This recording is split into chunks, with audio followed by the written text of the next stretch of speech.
Good morning. Welcome to another edition of Talking Tech. I'm Ron Haskell, the Director of Communication for VA's Office of Information Technology, and I'm privileged to again be your host today. As we conclude the 20th anniversary of Cybersecurity Awareness Month, or what you'll hear referred to as CSAM on this program, our Office of Information Security is in collaboration with the Veterans Benefits Administration to reaffirm our commitment to safeguarding the interests of our veterans and their hard-earned benefits. During our discussion, we'll explore topics such as credit card security, the significance of vigilant account monitoring, and the online risks associated with social media. Joining us are two guests, Jeff Spaeth, who's the Deputy Chief Information Security Officer and Executive Director of Information Security Operations for the Office of Information Security, and Jeanine Gilson, Deputy Chief Financial Officer in the Office of Financial Management over in VBA. As we reflect on the significance of October as Cybersecurity Awareness Month, it's important to note that this annual month-long event serves as a platform to raise awareness about protecting ourselves from digital crimes. This year's theme is Secure Our World, and it emphasizes that every individual within VA, regardless of their role, plays a critical role in securing our world. If you remember, the best line of defense is you, and cybersecurity awareness doesn't stop in October. We secure our world throughout the year by using good cyber habits and remaining vigilant. We also welcome your active engagement in this program. Toward the end of our session, as always, we'll have an interactive Q&A where you can post your questions in the LinkedIn and YouTube comment sections. If you have pressing questions about cybersecurity or securing your benefits, this is your opportunity to ask, so ask away. All right, let's jump in with our guests now. Jeff, first one's going to go over to you. What are some good cyber hygiene practices that we can take to keep ourselves safe while online shopping? Thanks, Ron. A couple cyber hygiene practices that everybody should be doing is updating their systems, doing patching, application patching, updating new applications instead of letting the old ones reside out on their networks. A couple other ones is to be cognizant of phishing emails. Phishing is the #1 way that most users are compromised nowadays on their personal as well as their work accounts. Looking for those things that promise the $100 gift cards from Walmart and Amazon and Apple, and looking for the links within those emails that don't direct them to the actual sites. So, verify that you're watching and looking at that. There's a lot of misspelled words in there and different things to kind of identify that these are phishing emails. Another one that we recommend for everybody is to use multi-factor instead of username and passwords. Many of the banking and financial transactional organizations nowadays require two-factor authentication, whether it's you log in with an account, and then they also will send you a text message with a identification number or transaction ID. Never, ever accept anything coming from those financial institutions via phone calls or any other means outside of actually going to their site and requesting that information. Most banks will not just come forward with, changing your username and password over an email. That'll normally be posted on their websites. Another thing is never share your passwords, and you should change them periodically. Most people, we recommend 30 days, but what we see in most of the end consumer market is 90 days is the normal site. And then secure your personal information. And then during this holiday season, is where most people through their banking and financial institutions verify your accounts are 100% updated for any payments that are coming to them, as well as watch all your transactions. Thanks, Jeff. And I know this question is for Jeanine. The scams and this are much more advanced these days. I know I see myself as sort of aware and pay attention to these things, especially the line of work that we have here. But even I have to double check sometimes. So what are some of the latest scams that our veterans are experiencing and that we're seeing, and what should they be looking out for? Oh, absolutely. Thank you so much for asking that question. Generally, we're seeing three primary types of scams that are directed at our veteran community. The first one is called payment redirect. And what happens here is when a bad actor gets a hold of veterans' personally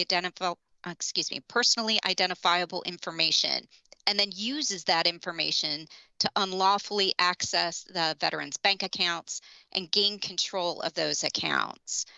These bad actors then redirect veterans' benefits payments into their own accounts or new accounts or to prepaid debit cards.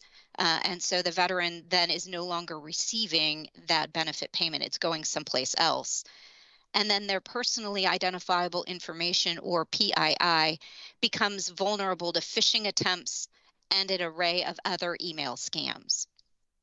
The second scam that we're seeing is we're kind of lumping it under the heading of romance and friendship scams, where a scammer will target a veteran in an online space, such as a dating app or a social media platform, and they'll create a fake profile for themselves using images or other types of visual representation that is not actually who they are. They will perhaps assume the name of an actual person that's different from theirs. And they'll connect with the victim using, kind of reaching out for common information through a friend request or a message. And then they'll begin communicating with the victim in that way.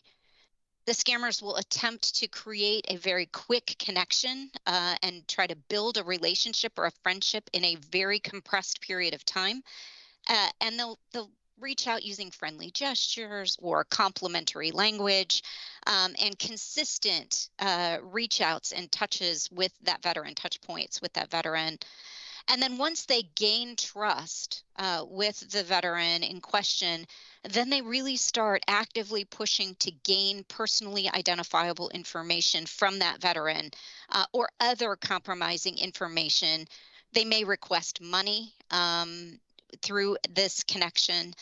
And those are really the three main types of scams that we're seeing at this point. Oops, I'm sorry, I forgot the third one. And the third one is pension poaching. It's Halloween.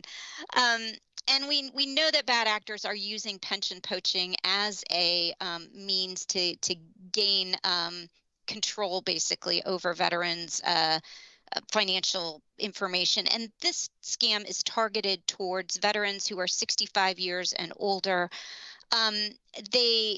Or their families or their caregivers or survivors. And they profit by falsely helping veterans artificially qualify for VA pension benefits. And how they do this is by encouraging the veteran to use erroneous or artificial financial maneuvers, like hiding assets in a trust or in an annuity that this scammer has set up. And they present these options to the veterans. And then once that happens, veterans become liable for the erroneous or artificial or fake moving of their assets, and it jeopardizes their pensions. These pensions then get redirected to the scammer, and it's really unfortunate because our pensioners are the group of our most vulnerable veterans. They are, have very low financial resources, and when these scammers try to poach that pension, that income that's coming into this typically underprivileged group of veterans and vulnerable veterans, it's just heartbreaking. So thank you for the question. You mentioned bad actors, and any good Halloween flick features bad acting, different type of bad actors.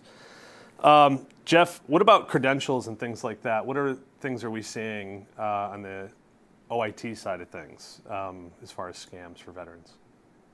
Yeah, what we're seeing a lot of is, where we'll call it scammers are going out and changing their phone numbers, and they're making these calls to veterans saying that they're, the veterans benefits or their DAV or VFW or American Legion.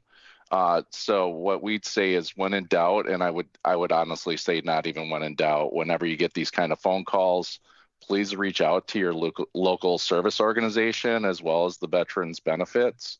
And you can call the VA directly at 1-800-827-1000.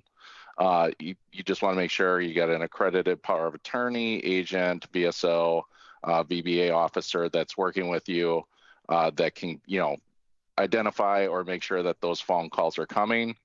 Some other things we see, and this is not per se, only for the holidays, but there's a lot of RFID jacking going on with credit cards, and it can come in the form of the scanner having the tool set behind you, trying to jack your credit card information from your wallet, as well as when you go to spending locations, handheld scanning, credit card scanners, even the people going and supposedly running those behind the scenes will oftentimes, not often, I'll just say there are malicious actors out there that will copy your credit card information along with your CCV.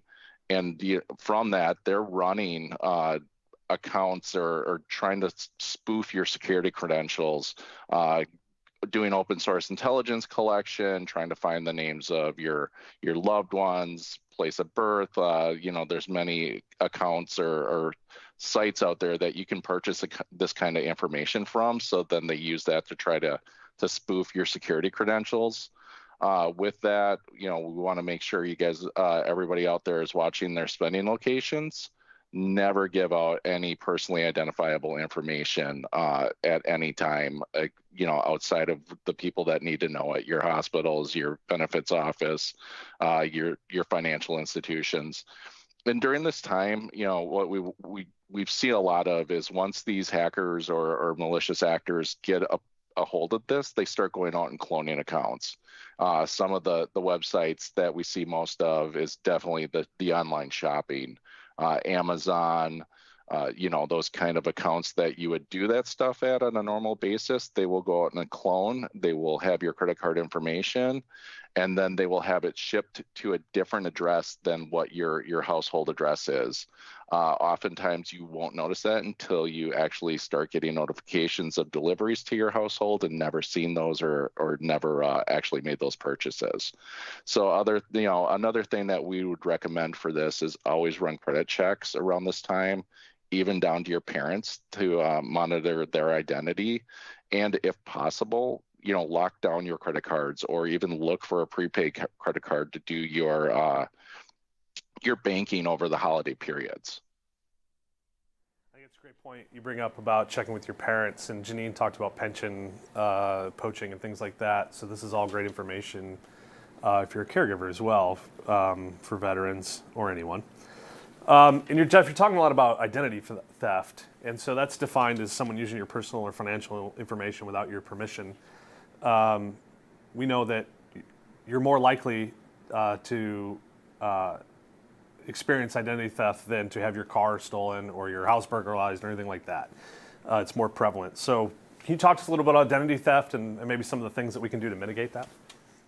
Sure. So the FTC acknowledges that the veterans are especially vulnerable and at elevated risk to, having their health and pension benefits stolen. So total fraud losses around last year and the year before estimated is about $6 billion that reported. Not everything is reported. So around 50,000 veterans did self-report identity theft. So it definitely tops the fraud category for our veterans, their caregivers, loved ones.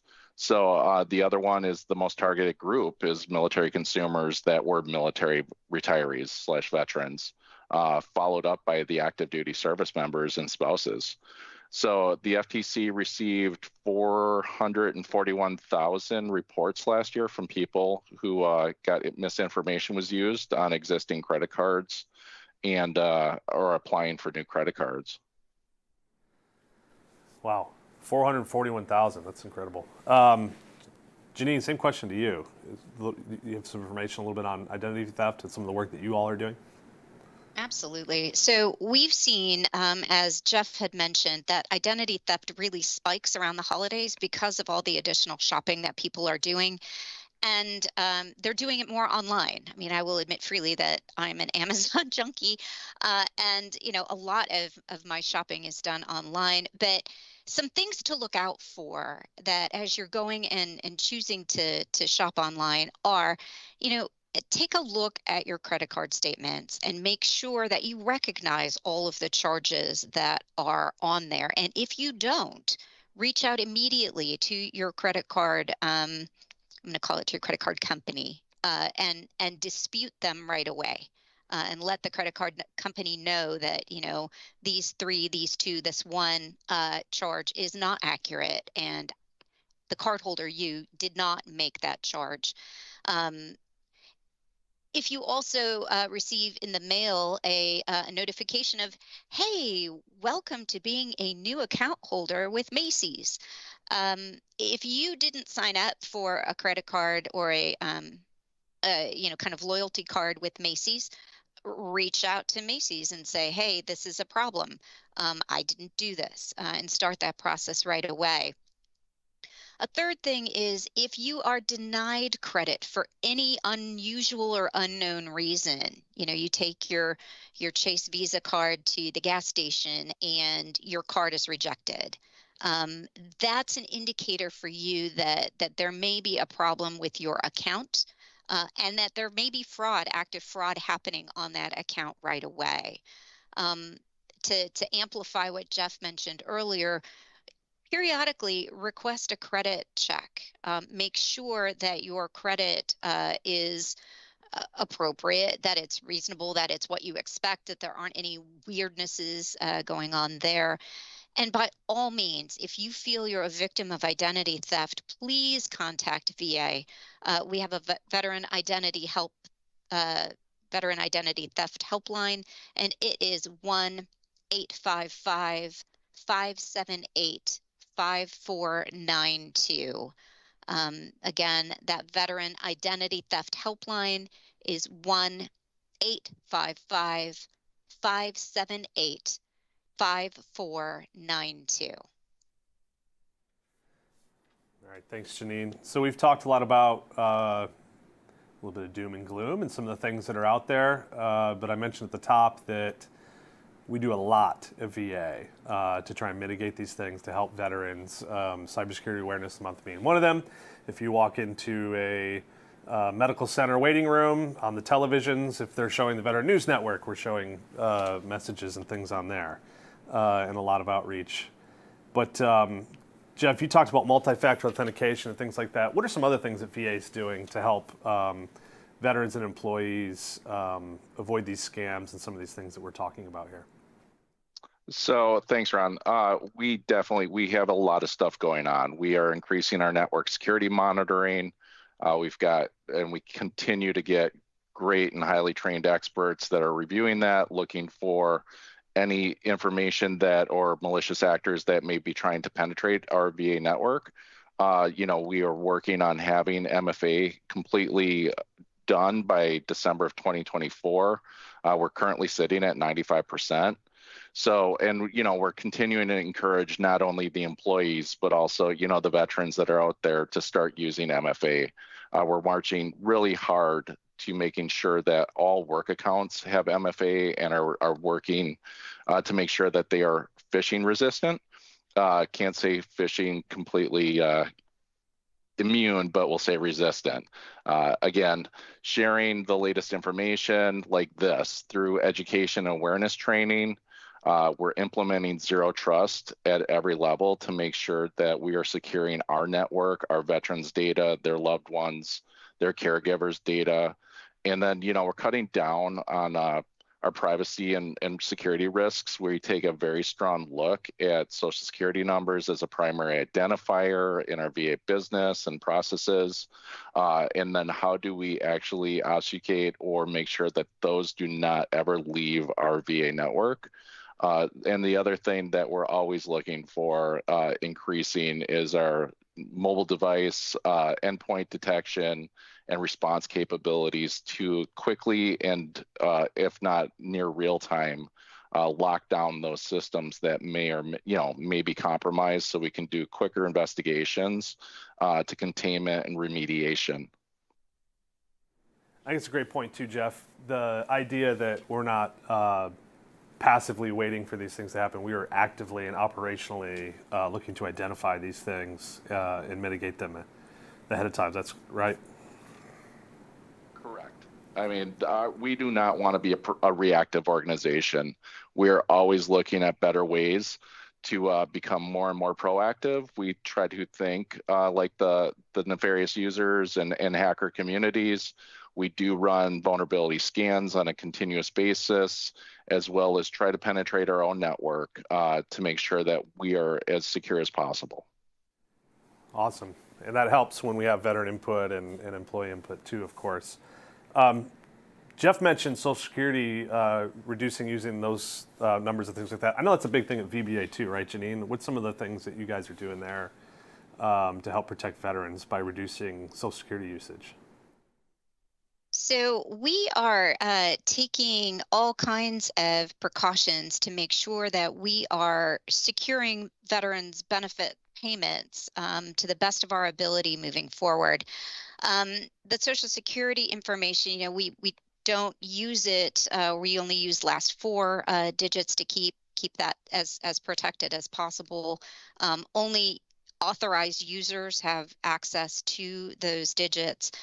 But we're also taking some other precautionary measures to protect veterans' benefits and make sure that when there is fraud detected, that we have pulled out all the stops to make sure that that we're doing everything in our power to rectify that situation and strengthen the victims' accounts moving forward. And so some of the areas that we're working on in this is, we provide one-on-one remediation support when a veteran contacts us if their benefits payments are stolen. And we are able to, within days, and in some cases same day, remediate that and make sure that that veteran's benefit payment that was stolen is actively re-put back into their account. We put additional approval requirements for veterans' account change information in place so that, again, it strengthens VA systems and it prevents future targeting of this veteran over and over and over again for direct deposit unauthorized changes. When we find a criminal engagement, a scammer that has been identified and tracked, we report those responsible to the VA Inspector General's Office of Criminal Investigations, and we also help assist in those investigations with the information that we've been able to pull together.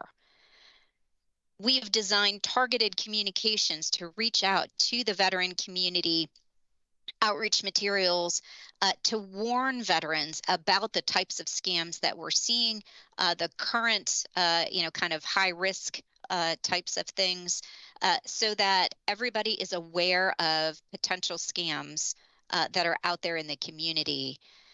And we send these artifacts out through national and international sources to include traditional digital media platforms, the typical nightly news, newspapers, digital media platforms, letters, radio, public service announcements, television, any and all ways that we can reach the veteran community and their caregivers and survivors with this type of information is what we do regularly.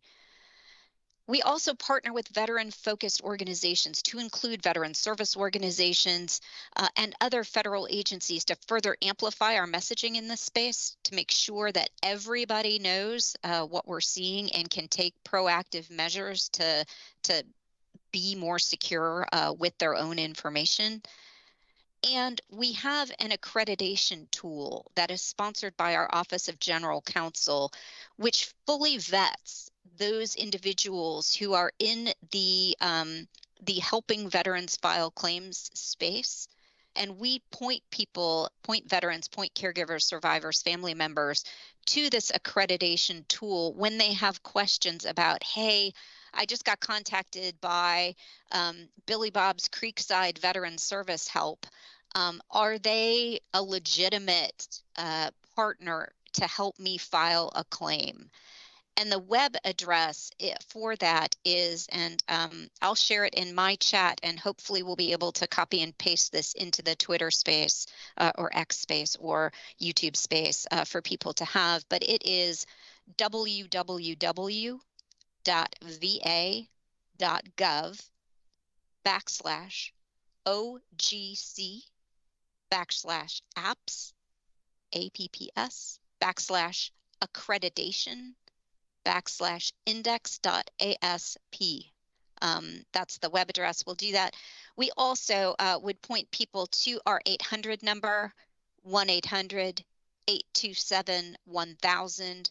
That will connect veterans, caregivers, survivors to our VA contact centers, and they are also able to help connect those individuals both to the accreditation tool as well as to our fraud prevention unit if there's fraud that has happened. And Billy Bob's Creekside, best hamburger steak in all of Alabama. If you look it up on Yelp. Don't look it up. So, Jeanine, what can veterans do? This has happened to many of us before. You realize someone's used your credit card, or you panic. At least I did. You mentioned some of the websites and the phone number. Are there any other things that what should veterans do from taking action? I imagine sooner the better, right? Exactly. Yes. So we would recommend that if you're noticing credit card fraud, again, reviewing statements and saying, hey, wait a second, that doesn't look right, to reach out to your credit card provider, as I mentioned. Really, within the veterans benefits space, the most rapid way to let VA know about a potential fraud incident is to call that 800 number. And that, again, is 1-800-827-1000. That will get that veteran connected immediately with individuals that can help. We'll connect that veteran to our fraud unit to make sure that if there has been a benefits payment that's been stolen, that we can remediate that immediately and that we can put all of those additional protections online. Okay. And I got one more question. So if you are watching and want to get your question in, this is you still have an opportunity here. Jeff, for you, what are some tips for staying safe online during the holidays and throughout the year? We've talked about benefit scams, things like that. But what about just generally online? Some tips for veterans and people watching. Thanks, Ron. I mean, Jeanine said a ton about, different ways to do this, right? What I want to really emphasize is that security scam prevention in general starts with the user, right? Us as employees, veterans, their caregivers, their dependents. They're our best line of defense. Your best line of defense. Some of the things is definitely shop at sites that are validated. They're validated by the source. We see time and time again that scammers will pay some money and even run, for a technical term, algorithm. Sorry, can't speak, but that will put their sites at the very top or even sponsor sites. So if you're going out looking for something, I would really recommend don't look for the top ones or any ones that say sponsored. Go down or even go directly to the actual website that you're looking for. In those URLs, look and make sure that they don't state, we'll just say va.gov, but when you go and hover over it, it really is not going to va.gov. It's going to, Bob's Crab Shack, right? We'll just say, or Ron's House of, Imports, if we want to go there, .com. The other thing is make sure all your financial documents and records that you have to keep are secured somewhere safe, whether it's a homebound safe, it's digital records, encrypted storage drives for your password protected files. The other thing we like to recommend, especially during this time of year, is don't use your debit card. There's really very little financial protections in place. If you can, and you're going to the store, use cash as much as possible. And the other thing that we always recommend is have a credit card for online purchases. That way you can monitor them much easier than having a credit card for everything. And I know going out and getting separate credit cards is not what everybody wants to hear, but sometimes it's the best protection. Other things at home, secure your home wireless network. Make sure that you're not just leaving it wide open. Use the encryption, change the default username and passwords. Again, can't say this enough. Protect yourself, update your virus, use virus scanning. As those Microsoft updates come out or Apple updates come out, install them. They're not there just for, giving you a nice blurb. They're actually used to protect you. The other thing is use social media responsibly. Don't post where your location is. Don't post where you're shopping. Don't post which city and state you live in. People are they're notorious for combing through. Also, try to turn off your geolocation capability in your phones or on your cameras. It's a great way for malicious people to track down where you are. Jeanine, do you want to give a couple extra tips? I sure would. I think first and foremost is just be mindful, be alert that fraud and identity theft aren't always committed by strangers. It could be somebody you know. It could be somebody you love that is perpetrating these bad actor events on you. And I can't amplify enough Jeff's information here about frequently changing and maintaining strong passwords. Make sure your password is something that someone can't guess. Keep it in a secure location if you have to write it down. And please don't ever use personally identifiable information in your password. It is really not hard for the majority of passwords to be guessed by these bad actors. They run algorithms all the time, and you would be surprised at how quickly they can penetrate most people's password security. Please make sure you're looking at your email messages and screening them carefully, and really open only messages from senders that you know and that you trust. We find that the best practices are to delete or block emails where you don't recognize the sender, or you don't recognize, you look at that and the sender and you think, wow, that's somebody I've never heard of, or that company name is very strange. If it's strange and unusual, there's probably a reason for that. Please also be careful of caller ID and either strange numbers that you're seeing pop up on your caller ID. Scammers can change telephone numbers and make them look like they are coming from somebody you know. That's called spoofing. And it makes the call literally appear like it's coming from Macy's or the Department of Veterans Affairs. And it's only really when you look at those and you think, why would this group be calling me, that you really do have to kind of scratch your head and ask the questions. Don't ever send bank information or a payment to any online friend that you have. Once scammers get a hold of your bank information, they can clean you out in moments, and they can destroy your files. They can destroy your data. If you don't send payment information, they can use this information to blackmail you. Please just don't electronically send any kind of banking or payment information to an online friend, just don't do it. And then be vigilant of pop-up messages or links that either show up in your social media feed or on websites, any email messages or texts that can be used to infect your computer, that can be used to, basically install malware onto your devices. Those kinds of pop-ups look very attractive, and you think, ooh, look, $100 coupon. Of course I want a $100 coupon. What could be wrong with this? And the answer is a lot. If something looks too good to be true, odds are it is. And veteran users, survivors, family members should just be constantly aware of clicking on those kinds of things. And I think if there's one last message I would like to leave with everyone on the call here, and that is, please be gracious to yourself, be kind to yourself if you are a victim of fraud. I know there's a lot of shame associated with that, where you think after the fact, oh, I should have known not to click on that. I should have known better not to have given that information to somebody. Be kind to yourself when it happens. Understand it happens to everybody at some point in time. Identity gets stolen all the time.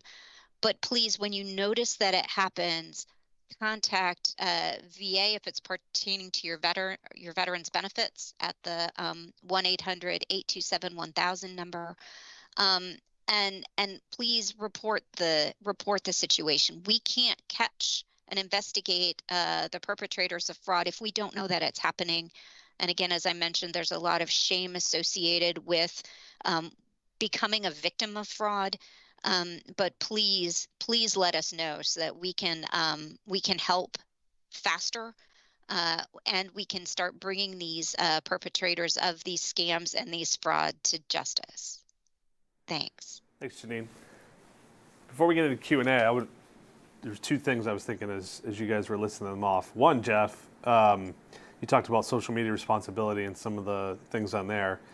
I know that this is a friend of mine assumed ads through social media platforms will be vetted or things like that. But I know you click on the ad and you go to a website, it's not what it seems, right? And so that's a place where people are phishing and taking advantage of people as well. Is that something that we track or advice that we have there?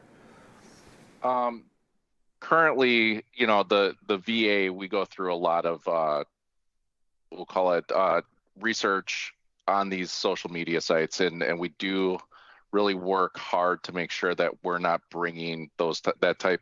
There are reasons for us using social media, and it's a great tool when used properly.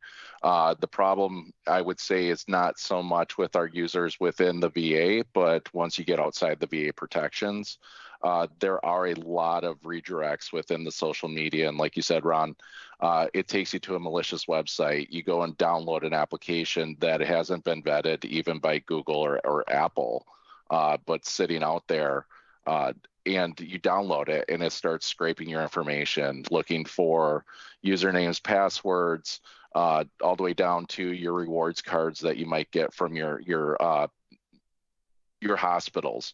That's a huge thing that we do see or we get reports of. And I don't know, Jeannie, from your side, what you guys are seeing or what vendor or veterans are reporting. I will say, I was the victim of a Amazon redirect, had my credit card information stolen, and by the next morning, I realized that I had some stuff getting shipped to a location that I have never lived in. So was, quickly use that service to block it out and stop my credit cards and do some credit card monitoring and identity monitoring.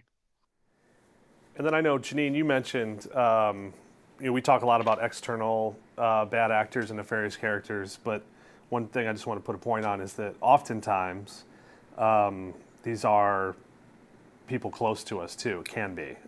So when you talk about giving bank information to a family member that's not, appointed or a accredited fiduciary,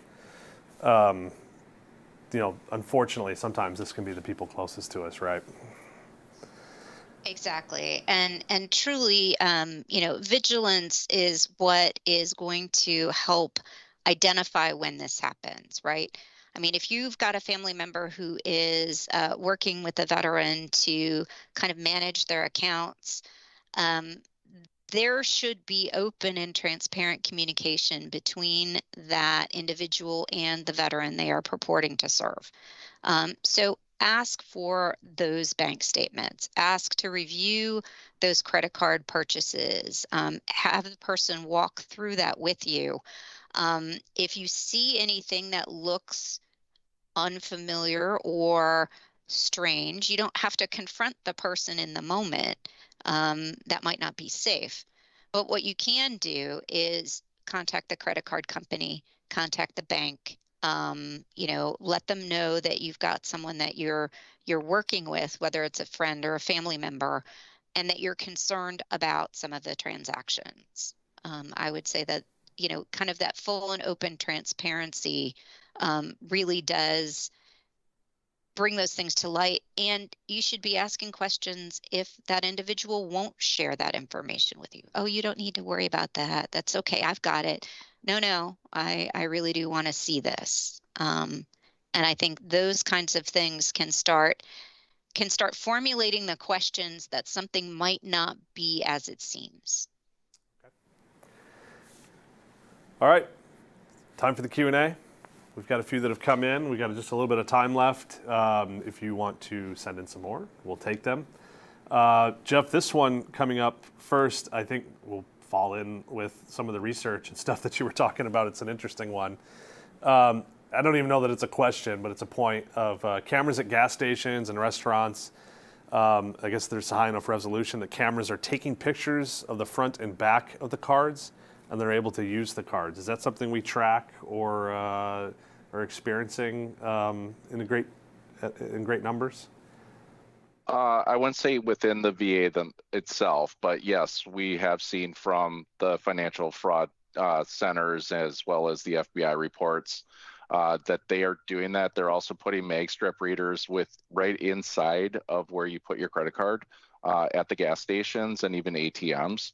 So when you punch your codes in for your debit cards or your zip code for your credit card, they have that information, and it's, and then basically while you're trying to pay for it, it's telling you it's not taking your card. So you have to go in to talk to the cashier to get your card read, but they already have that information, and they've got little sensors or wireless RFIDs that are able to pick it up from, right across the parking lot, and they're able to get that and basically pay, buying blank credit cards is relatively cheap in the open market. And so they're able to buy those by the hundreds, and depending on how many people come through those organizations that have that kind of, technology, that they're either, getting the front and back or getting the actual mag strip right on it. They can print those off in a matter of minutes, go out and do shopping, and basically bring all that stuff in and resell it on the open market and make money off of it all on your account. Okay, here's a good question. Are the ID protection services / vendors generally helpful? I know we see a lot of ads for these, that people will protect your identity or monitor your crediting for you. Are these generally helpful or a good idea for veterans and others to have?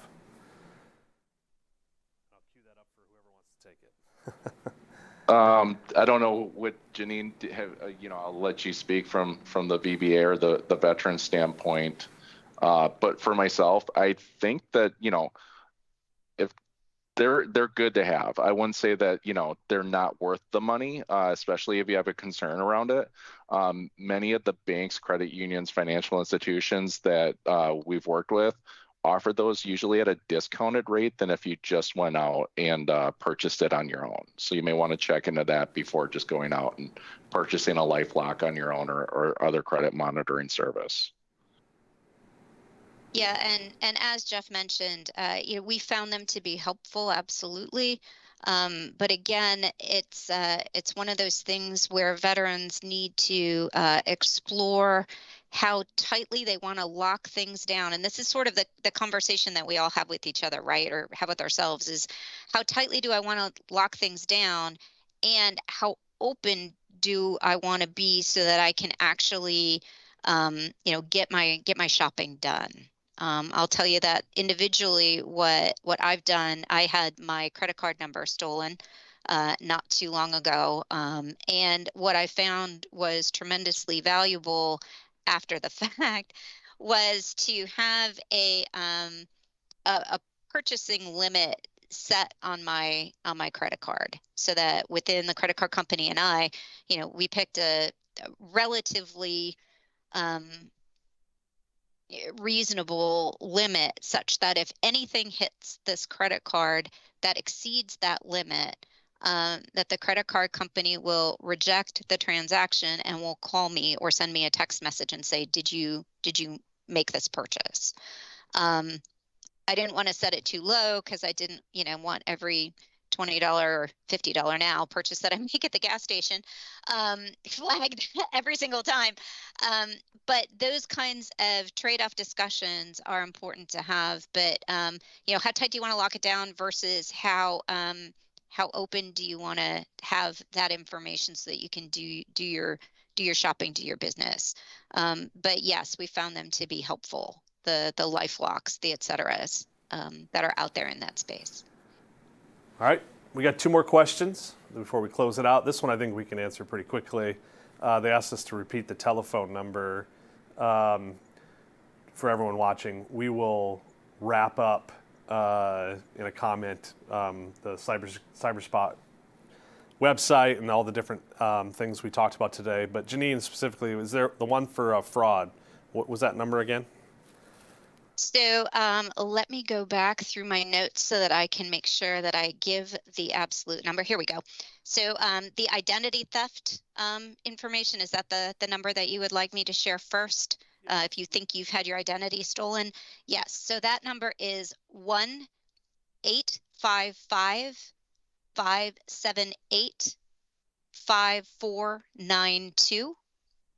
And then if you have been a victim of fraud, you've had your veterans benefits stolen, anything along those lines that you want to get in touch, no kidding, with a VA resource to alert us to this problem, that number for our VA contact centers is 1-800-827-1000. Okay, like I said, we'll do a wrap up of those and put them in there. And then next question we have in here, and I think we might be able to sneak one more in. Is it best to avoid Cash App? I don't know who would take that one, but is it best to avoid the Cash App?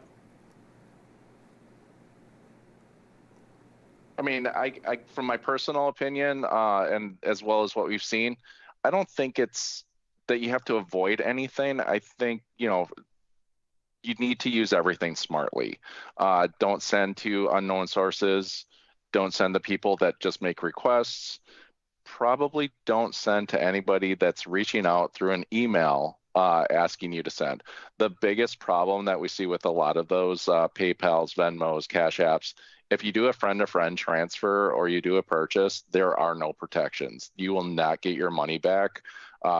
It's using the bank, using your credit cards, there's protections in place around those and some of those purchases, but using any of these online cash apps, Venmo, PayPal, there's very little protection when you do a purchase. It's basically best effort at that point. You're hoping that the person you're purchasing from is an honest broker, but there's no guarantees. So I would say try to stay away from those things as much as possible. Use them where you're going to an actual vendor. I would not use them for online purchases at all. Okay. I'm getting the sign to wrap from Sean here in the studio, and I listen to Sean when I'm in the studio, so we're going to wrap. All right, heartfelt thank to Jeff and Jeanine for sharing your expertise and insights with us today. That was terrific. I learned a ton. I don't know about everyone else, especially with the debit cards and things like that. I hadn't thought of that or Cash App. So really appreciate the expertise and the things that you guys shared there. To all our attendees and contributors, thank you for your engagement. We've been greatly appreciated. The questions, as always, are good. We also encourage you to remain active participants in the ongoing discussions. We're building the show out monthly or more, as we've done 2 this month. So any subjects that you're interested in hearing about, pass our way and we'll do that. Just reach out to us, send us an email, hit us up on LinkedIn, and we'll track that there. All right, until next time, stay informed, stay safe. Remember to visit VA's Cyberspot to learn more about safeguarding your online presence and benefits. The team will add a lot of these numbers and things in there that we talked about today into that Cyberspot, so you'll be able to find your information there. That's it for today. Thanks for watching. Have a great day. Be well.